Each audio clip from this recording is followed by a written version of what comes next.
زیادہ اپنے آپ کو مطلب کیوں آ گئی ایسا، میں تو اتنا نیک، اتنا روز صبح و شام کے اذکار بھی پڑھتا ہوں، دعائیں بھی کرتا ہوں اور عبادت بھی کرتا ہوں، صدقہ بھی کرتا ہوں، قرآن بھی پڑھتا ہوں، مصیبت کیسے آ گئی؟ تو بعض لوگ عبادات کو جوڑ دیتے ہیں دنیا کی تکلیف کی. عبادت کا مطلب یہ ہے کہ تکلیف نہیں آئے گی. نہیں بھائی، عبادت یہ بندگی ہے، یہ فرض ہے، وہ کرنا ہی کرنا ہے. اور مسائل یہ آزمائش ہے. آزمائش الگ ہے، بندگی الگ ہے. آزمائش آنا ہوگا آئے گی، نہیں آنا ہوگا نہیں آئے گی. بندگی ہر حال میں کرنا ہے. اس کو یاد رکھیں، کبھی اس شرط پر عبادت نہ کریں کہ ہم اس لیے کر رہے ہیں تاکہ مصیبتوں سے بچنا.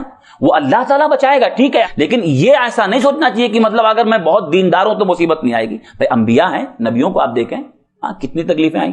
تو دنیا میں ایک آدمی کا سکون برباد ہو جاتا ہے، سوچتا ہے میں اتنی عبادت کرتا ہوں، تکلیف کیوں آئی، پریشانی کیوں آئی؟ نہیں، یہ آزمائش ہے، اللہ نے لکھا تھا تو آئی ہے. اب اللہ تعالیٰ سے اس سے نکلنے کے لیے دعا کریں. وصلی اللہ العافیہ، نبی نے فرمایا کہ اللہ تعالیٰ سے عافیت کا سوال کرو، عافیت کا سوال کرو. اور ایک تو اللہ سے مانگیں. دوسری چیز یہ کہ آدمی کے اوپر جب کوئی مصیبت آ جائے، پریشانی آ جائے، تو بجائے اپنے دل کو جو ہے گندا کرنے اور اللہ کے بارے میں بدظن ہونے کے بجائے، دین پہ غصہ اتارنے کے بجائے، آدمی اللہ تعالیٰ کی پچھلی کسی مدد کو یاد کرے.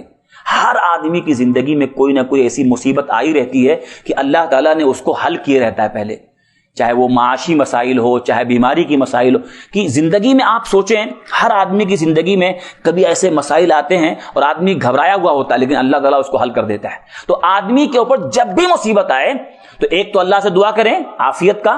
دوسرے یہ کہ پاسٹ میں، ماضی میں اللہ تعالیٰ کی کسی مدد کو یاد کریں کہ دیکھو جب میں اس مصیبت میں پھنسا تھا تو اللہ ہی نے نکالا تھا مجھ کو. تو جو اللہ مجھے اس مصیبت سے نکالا تھا، آج وہی اللہ ہے، آج وہ بھی نکالے گا مجھے.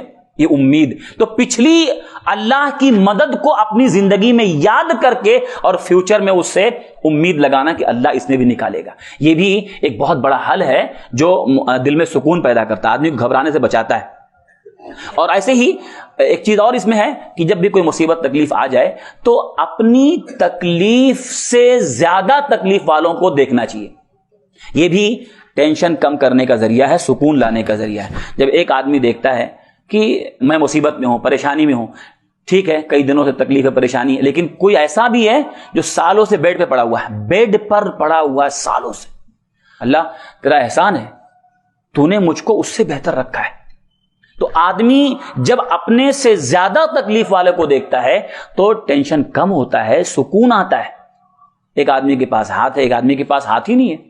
آدمی بغیر ہاتھ والے کو دیکھتا ہے، اللہ تو نے مجھ کو ہاتھ دیا ہے، کم سے کم صحیح سلامت رکھا ہے، پیر ہے، میں چل رہا ہوں.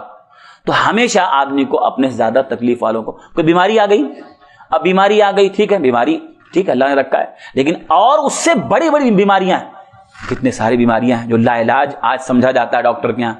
تو آدمی ان کو سوچ لے کہ وہ تو ایسا ہے.